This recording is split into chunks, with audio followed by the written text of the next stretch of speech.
Ianao rehefa tokofilo mahalala ny atopisianao. Mbola tany amin'ny fiainana mandrakizay ianao nefa natsoan'Andriamanitra efa niresaka nareo.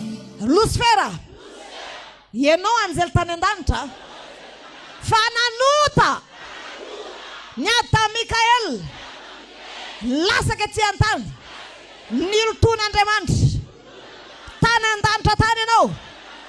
Tsy nahay nipetraka ety ambony tany iray ianao hampahory olona. Zay sy manaiky an'izany.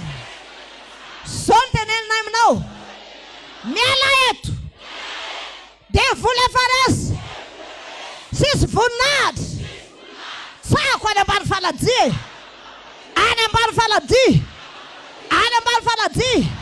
Ale! Ale!